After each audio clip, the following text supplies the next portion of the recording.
अस्सलाम वालेकुम दोस्तों, आज मैं आपके लिए बकरा ईद स्पेशल के लिए वो रेसिपी लेकर आई हूँ जो आप महंगे महंगे रेस्टोरेंट्स में बड़े महंगे दामों खाने जाते हैं। तो आज हम घर पे बनाएंगे, ये कहना बिल्कुल भी गलत नहीं होगा, रेस्टोरेंट से भी ज़्यादा मज़ेदार और बेहद लजीज मज़ेदार सी मलाई हांडी। आज हम बीफ मलाई हांडी बनाएंगे जो कि बकरा ईद की तो जान होती है, बहुत ही मक्खन की तरह मुलायम और बड़ी ही मज़े की बनती है। बनाने का तरीका बहुत ही ज़्यादा आसान होता है इसे। इसके लिए आधा कप कुकिंग ऑयल मैंने लिया, एक जावित्री का फूल है, 4 अदद हरी इलायची मैंने ऑयल में डाल दी है।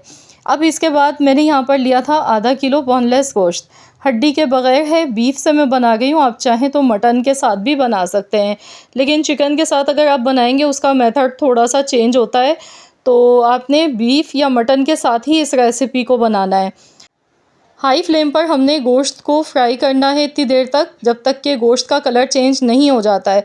अब हमें यहाँ पर मलाई हांडी बना गए हैं तो इसमें हमें थोड़ा मसाला भी चाहिए।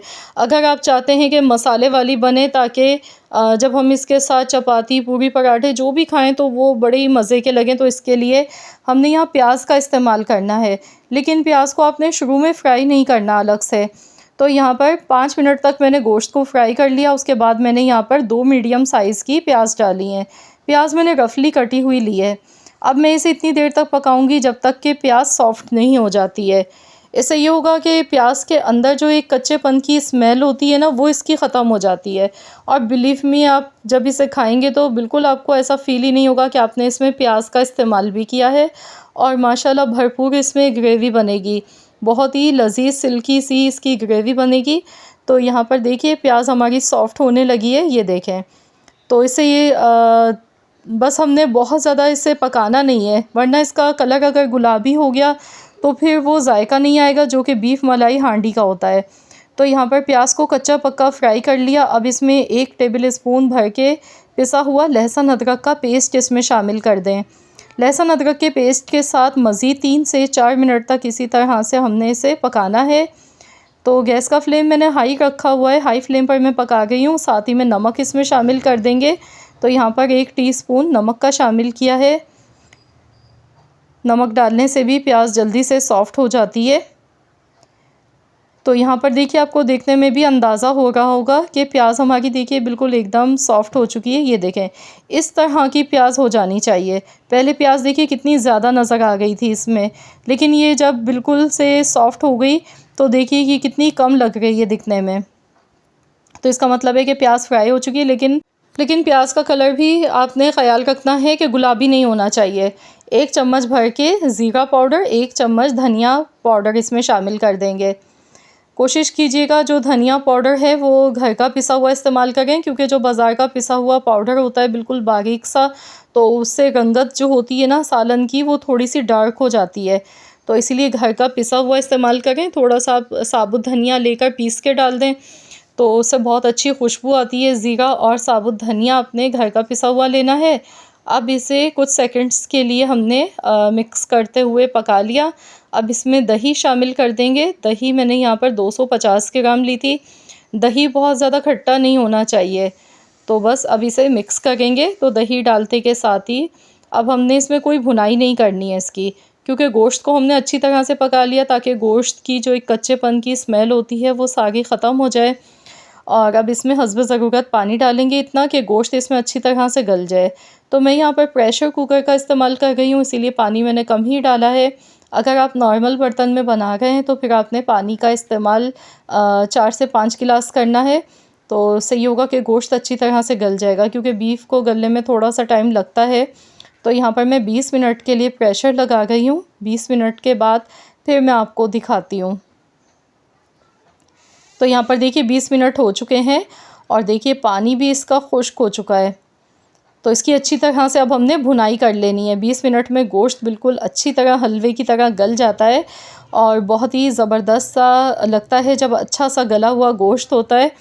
तो बस इसे अच्छी तरह से हमने भूनते जाना है। खूब अच्छी तरह से इसकी भुनाई कर लेंगे। तो देखिए यहाँ प्याज बिल्कुल भी नज़र नहीं आ गई है, प्याज भी अच्छी तरह मेल्ट हो गई है इसमें। अब यहाँ पर इसमें हम डालेंगे काली मिर्च का पाउडर, एक तो होता है, एक होता है सफ़ेद दक्कनी मिर्च का पाउडर। तो वाइट मलाई हांडी है तो सफ़ेद दखनी मिर्च का पाउडर मैंने यहाँ पर लिया 1 टीस्पून भर के।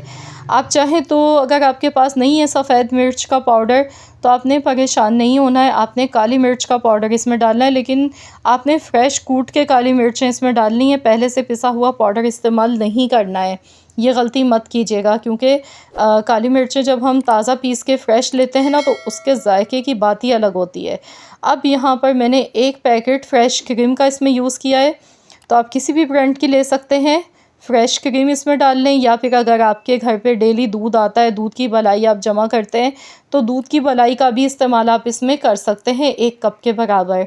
तो देखिए कितनी क्रीमी और कितनी मज़ेदार सी मलाई हांडी बन गई है। अब बारीक कटी हुई खूब सारी इसमें अदरक हम डालेंगे, हरी मिर्चें डालेंगे। हरी मिर्चें मैंने गोल भी काट के लिए हैं और थोड़ी इस तरह से लंबाई में भी काट के लिए हैं। तो इसे अच्छी तरह से मिलाएंगे। ये देखिए माशाल्लाह, देखते ही मुंह में पानी आ रहा है। ये देखें, आप ये देखें कितनी सिल्की इसकी ग्रेवी बन के तैयार हुई है। ये देखें, अब यहाँ पर लास्ट में आपने एक काम और इसमें करना है, जो कि बीफ मलाई हांडी को 4 चांद लगा देता है। आपने यहाँ स्मोक इसमें लाजमी लगाना है, क्योंकि मैंने भी स्मोक लगाया था, लेकिन मेरे साथ ऐसा हुआ कि मेरा कैमरा ऑफ़ हो चुका था। आजकल किचन में बहुत ज़्यादा गर्मी है और कैमरा ऑफ़ हो जाता है अक्सर, तो वो मेरे से क्लिप रिकॉर्ड नहीं हो सका इस वजह से। तो आपने यहाँ स्मोक लगाना है, एक कोयला गरम करना है और कोयला गरम करने के बाद सिर्फ 1 मिनट के लिए कवर कर देना है। स्मोकी फ्लेवर इसमें बहुत अच्छा लगता है। तो यहाँ देखिए मैंने स्मोक लगा दिया था। अब मैं आपको डिश आउट करके दिखा रही हूँ। तो देखिए, देखते ही मुंह में पानी आ रहा है ना। बहुत ही लजीज रेसिपी है, बकरा ईद के हवाले से बहुत ही शानदार रेसिपी है मेरी, क्योंकि इसमें एक तो कोई ज़्यादा मेहनत नहीं है, ना कोई ज़्यादा मसालों का झंझट है। मिनटों में और आसानी के साथ आप इसे बना सकते हैं, और जो इसका जायका है वो बहुत ही गज़ब का, बड़ा ही मज़े का होता है। अगर आप इसे एक बार बनाएंगे ना, इस रेसिपी को फॉलो करते हुए बीफ मलाई हांडी, तो यकीन मानिए कि आप इस रेसिपी को ज़िंदगी भर हमेशा बनाएंगे। आप भी इस रेसिपी के फ़ैन हो जाएंगे। अल्हम्दुलिल्लाह माशाल्लाह, बहुत ही ज़बरदस्त हमारी बीफ मलाई हांडी बनके बिल्कुल तैयार हो चुकी है। तो आप इसे गर्मा गर्म पूरी पराठों के साथ सर्व करें या फिर चपाती के साथ खाएं। मुझे पूरी उम्मीद है कि इंशाअल्लाह ताला आप सबको ये रेसिपी पसंद आई होगी। अगर रेसिपी अच्छी लगी है तो इस वीडियो को लाइक ज़रूर कीजिएगा और शेयर भी ज़रूर कीजिएगा। चैनल पर नए हैं तो चैनल को भी सब्सक्राइब कर लीजिएगा और साथ ही में दिए गए बेल आइकन को प्रेस कर दीजिएगा, ताकि आपको मेरी हर नई आने वाली वीडियो का नोटिफिकेशन सबसे पहले फ्री में देखने को मिल सके। मिलते हैं इंशाअल्लाह ताला एक और नई मज़ेदार सी यूनिक रेसिपी के साथ। तो जब तक के लिए अल्लाह हाफ़िज़।